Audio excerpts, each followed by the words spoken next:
as part of my coverage of the Nightmares Film Festival, I am speaking to director, writer, star, probably caterer, producer, set director, Ryland Tews of the film Lake Michigan Monster.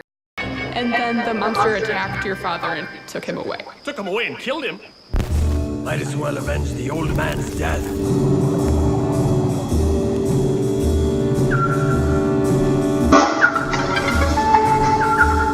The authorities say sea monsters aren't real. Or for that matter, lake monsters. Well, you see, our monster resides here. Yeah, we know it's Lake Michigan. It's the name of the movie. And this is my band of rowdy cutthroats, Dick, Nedge, and Sean Shaughnessy. Damn it, Sean Shaughnessy! This sounds like the work of someone who's a drunk. Wow, this thing's actually pretty big. Monsters aren't small, Nedge. Except for centipedes.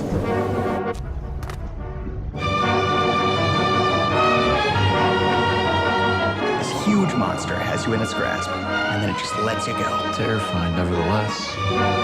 Next stop, Lighthouse Island. Do we have a boat? It's pronounced pontoon. Not sure that's right. Oh, hey! Where are my clothes?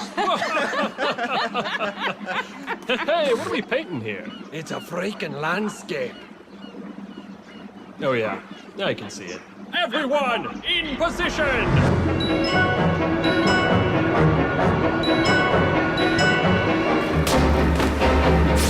Oh my god.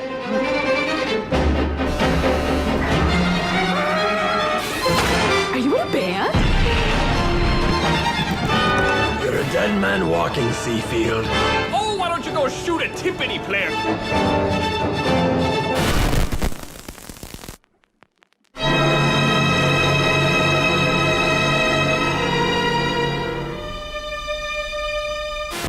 Am I pretty much right on all those titles? Yeah, that Yeah. pretty much sums it up. Yeah, just A one-man band. Everyone, everyone did everything. So. All right, so this is being screened at the film festival, but Ryland is on the West Coast and will be unable to come to Columbus, so he was generous enough to let me watch it via a screener, so that we could talk prior to this. Now, we did talk before we had some technical issues, but it's actually kind of a good thing because since then, this film has been nominated for some awards at the film festival. In fact, you've been nominated for Best Actor, correct? Yes, I have. I was a big surprise. Very honored. Yeah, and then also I find this very weird, but it's one of the best midnight features, but it's playing at 10 a.m. on Sunday. But you know what? A midnight feature is great any time of day in my book. So. Yeah, it's okay though. It's a good movie to jumpstart people's day, I think. So, I think so. I will just say that I have been setting up interviews with different directors and whatnot. One of the challenges of next weekend is that we all want to watch movies, and the movies are pretty much back to back to back to back from Thursday night to Sunday night. And so trying to find a time that one of us doesn't have a movie to watch has been difficult. And I've been going back and forth with one director, and I had suggested Sunday because it seemed to be more open. He said, that's fine, but I have to watch Lake Michigan Monster at 10. And I'm like, yes, you do. So just know there's some buzz out there even from your fellow filmmakers. So I'll tell you who off air, but excellent. So you've gotten you had a screening in Switzerland, is that correct? Yes, Recently? we had our European premiere at LUF, which is the Lausanne Underground Film and Music Festival, and wasn't able to attend, unfortunately, but I heard it went over really well with the Swiss crowd, and had a really good reception there, so we're very excited that we've been able to take our small movie and go international with it, which is pretty crazy to think about. So we'll just assume that the people who are watching have not seen this because it's only been in the festival circuit. So this is a very unique movie. It is one of the most unique concepts that I've seen in years. I'll just say that flat out. I was in a very bad mood when I watched this, and I actually was hesitant even to watch it when I watched it because I was like, oh, I'm not going to give this thing a fair shake because I'm in such a pissy mood. But it put me in the greatest mood. By the time I was done with this, I was just smiling from ear to ear. It is just great. So it has if you watch the trailer, which I didn't, so I didn't know what I was getting into, you can see it's very offbeat, very different, shot as if it were on some sort of ancient video, which we'll talk about in a minute. And it's basically all overdubbed, very fast paced, and a very crazy, quirky story. So when I first started watching it, the very beginning, there's like basically the captain, you, comes out and describes kind of what the whole story, and it's done in almost like a silent film type thing. And so I was thinking, okay, as soon as that is over, then like we're gonna have credits, and then we're gonna switch to a quote unquote normal movie. And we didn't. So can you explain your vision for this film, why you chose the look and sound that you did, and how that related to the story that you were telling?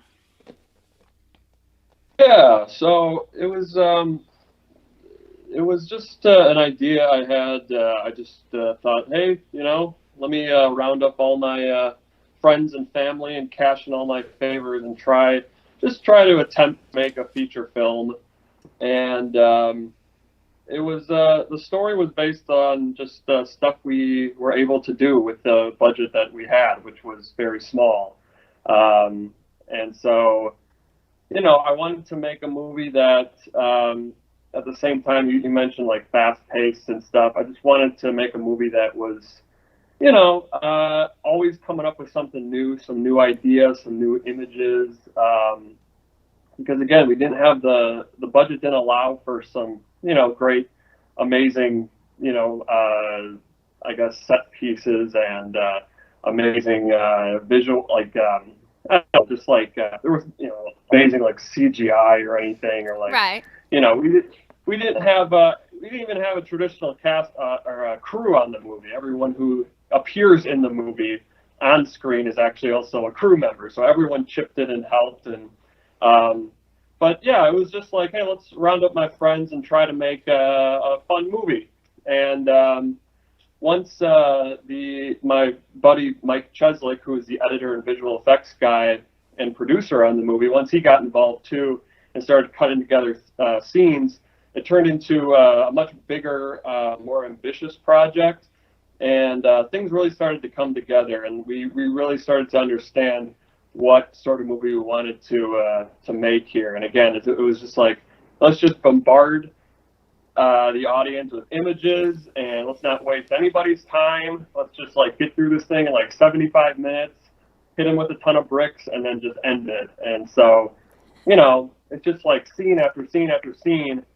There's like 27 scenes in the movie, but the movie's not that long. So yeah, it was just like, let's just keep hitting them with new, funny jokes, funny situations, funny imagery. Let's end every scene with like a question. Let's make everything such a mystery and keep them, on their toes, essentially.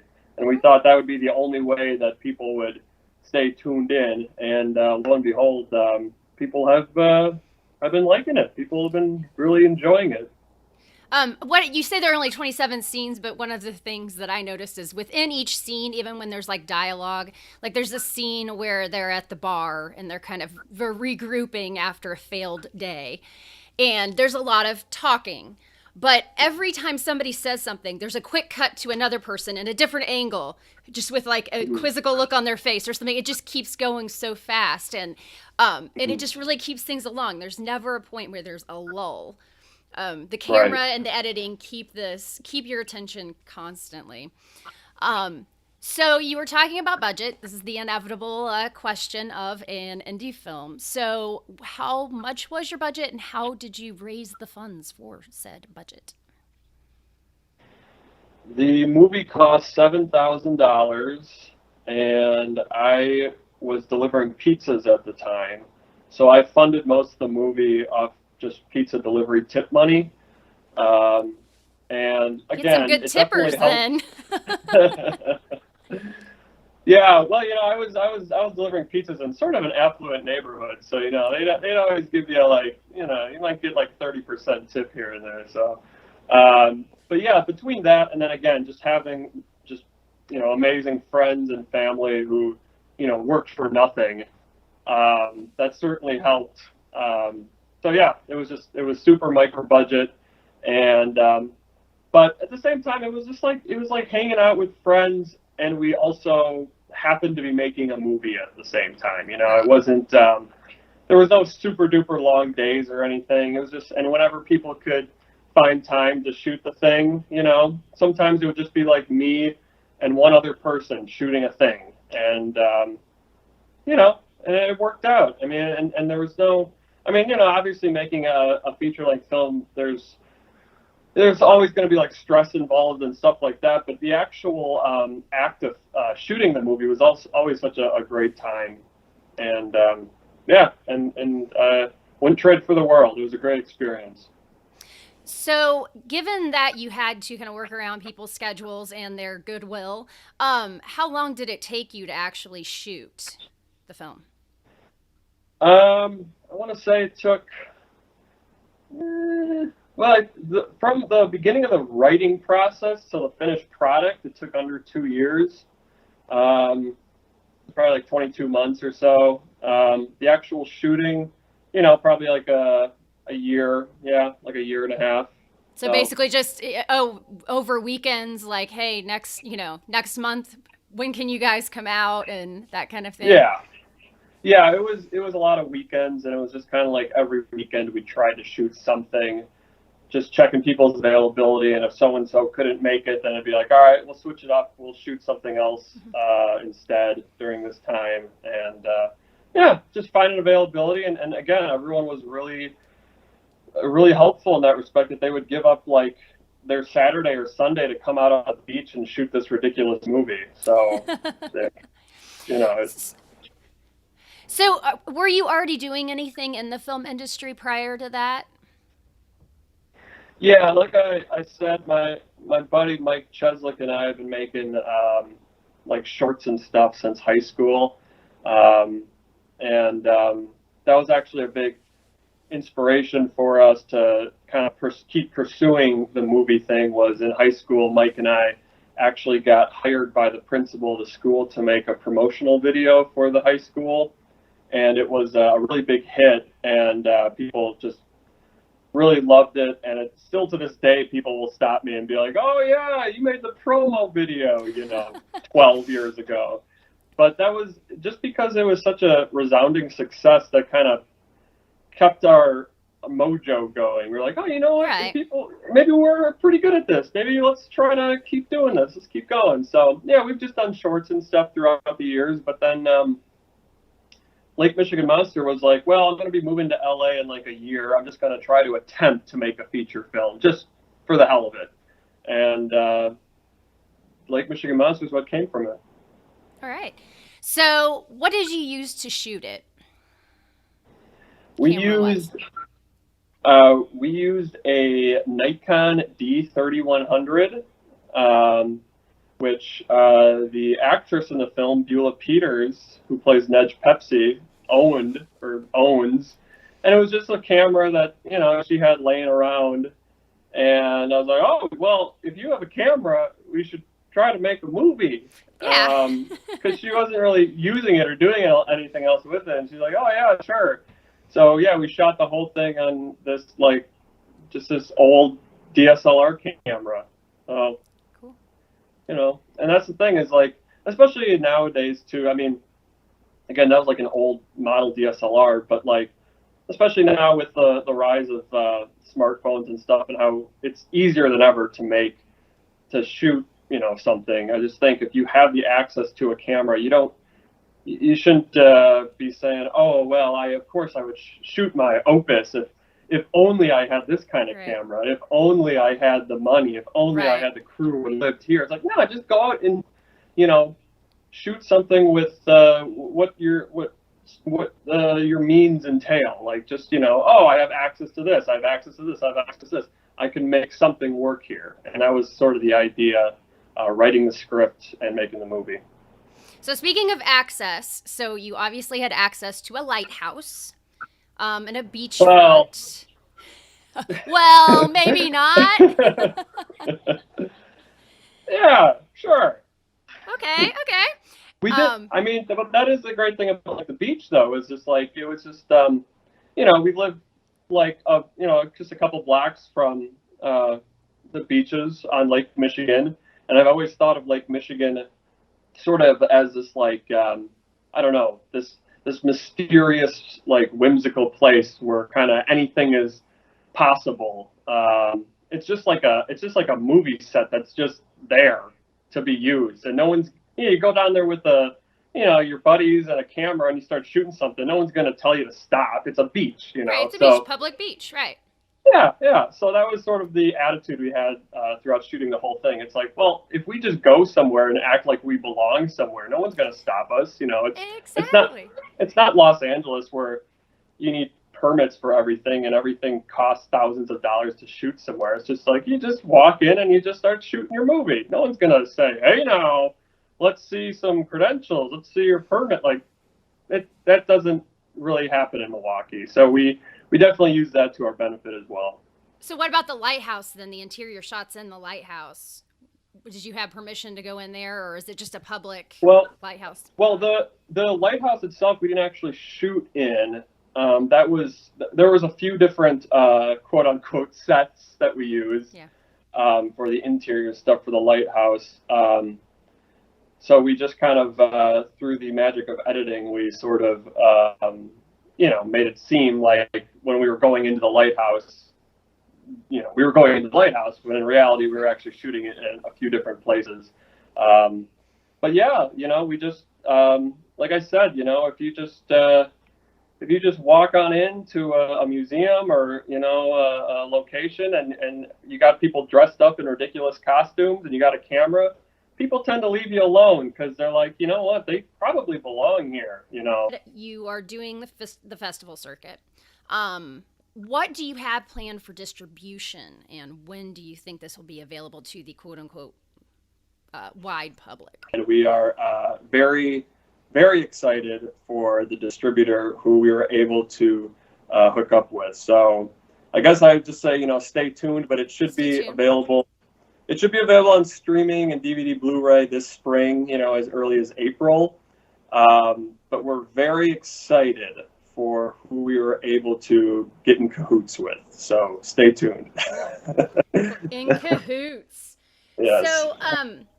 So we had talked about this before. I'm going back to the actual movie. We had talked about this before because the irony was that we did our interview and then I went back to see the video and I had Ryland's audio and none of mine, and I was tempted for a moment to actually just dub myself over, which would have been hilarious if you've seen this movie because the whole thing is overdubbed. So was that an intentional decision to overdub everything, or was that just out of necessity? That was just totally out of necessity. We didn't have any sound on. Well, I mean, we had like the only audio we had was the in-camera audio. Which obviously we couldn't use for the finished film. But from day one, I was like, we'll just dub the whole movie. It'll be fine. So we knew from the outset that we weren't going to have any good audio and that we were going to have to do a lot of post on this movie, not only with the audio and getting everyone to dub, do their ADR, but also just a lot of the sound design and then also obviously all the effects shots that are in the movie.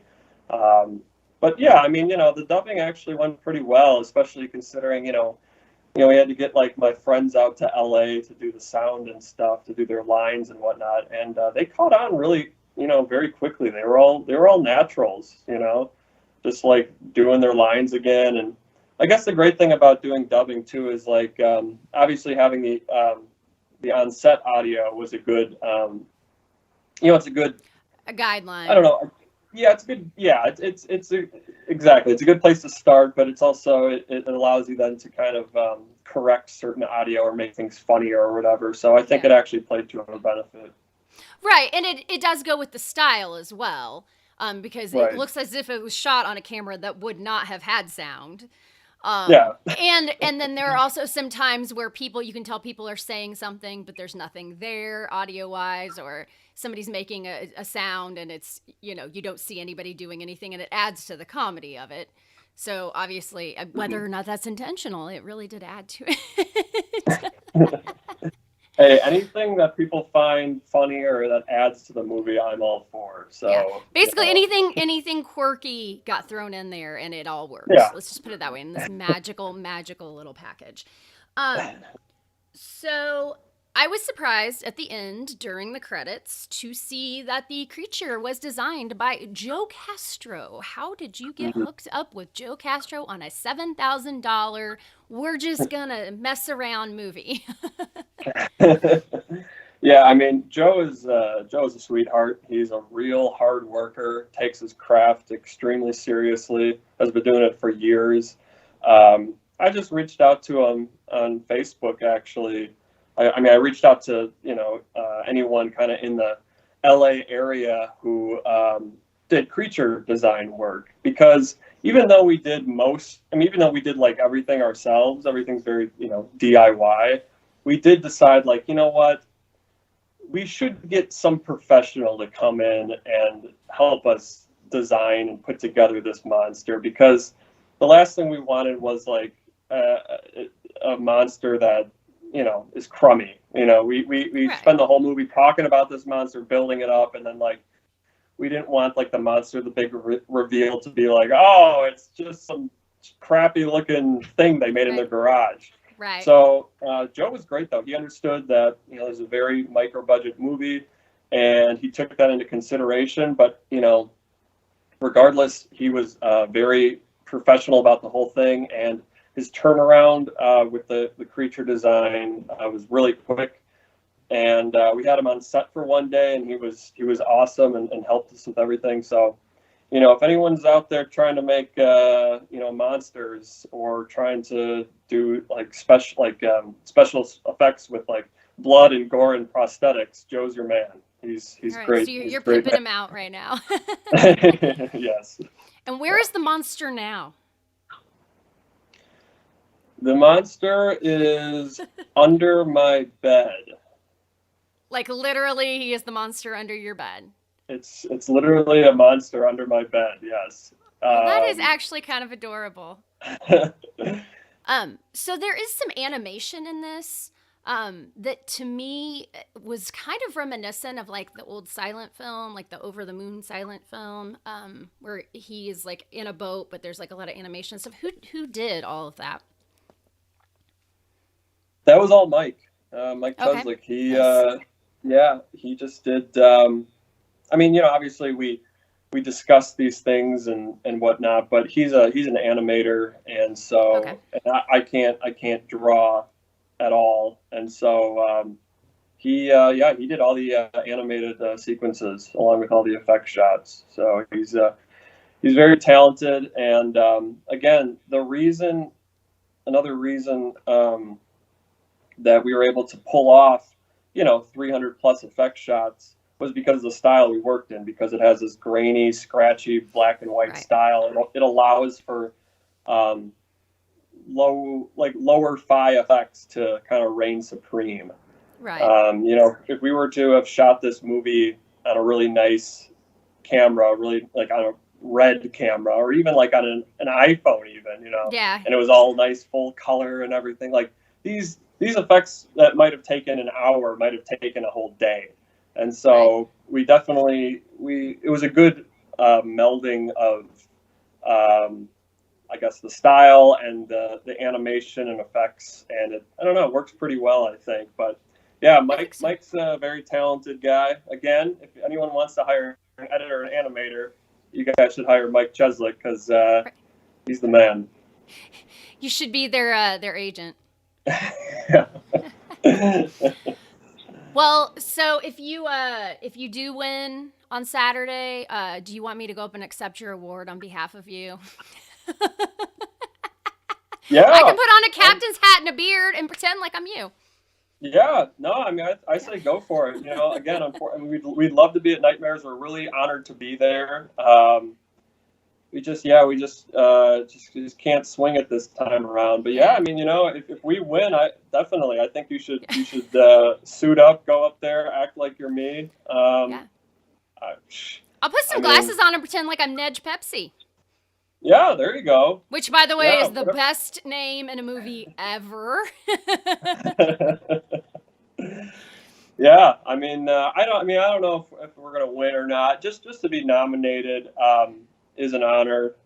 We've gotten some wins though at some festivals, which has been great.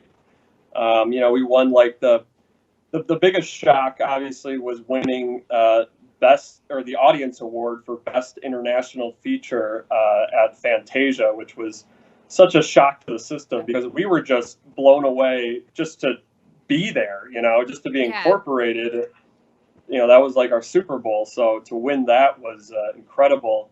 But yeah, I mean, if we win best midnight feature, best, you know, actor, please go up there and accept. Up there. I now have video proof. Congratulations. I can't wait for this film to be shown to the masses. I can't wait to actually be in the audience. So I will go on, even though I've seen it, I am going to go on Sunday morning to see this because I want to see everybody else's reactions. Because I think people are going to love this. And as you said, you got an audience award, and that speaks volumes. This is an entertaining freaking movie. Not for everybody, but if you have a certain sensibility, this is entertaining. And so I can't wait till it comes out. And I'll let you know the audience reaction. Maybe I can film the audience reaction on Sunday. That would be great. Yeah, I mean, if you could film it or just let us know how it went, that'd be stupendous. Yeah, I mean, it's like, you know, again, like we love showing this movie. Typically, usually, you know, like later at night, you know, people have a couple beers in them or whatever, you know.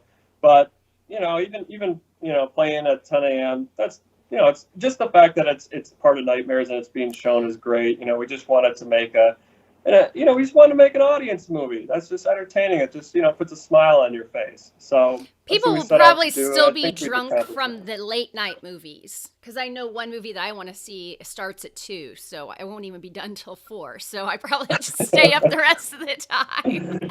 Well, perfect. There we go. Awesome. Well, thank you for taking time out of your day, and we've battled through 2 different technical difficulties, but we got it. I'm like 99% sure. Well, you know what? If this fails, I don't know if your system just blows up after this interview, we'll just do a third. That's fine. We will. This is fine. We'll figure it out. So, thank you very much.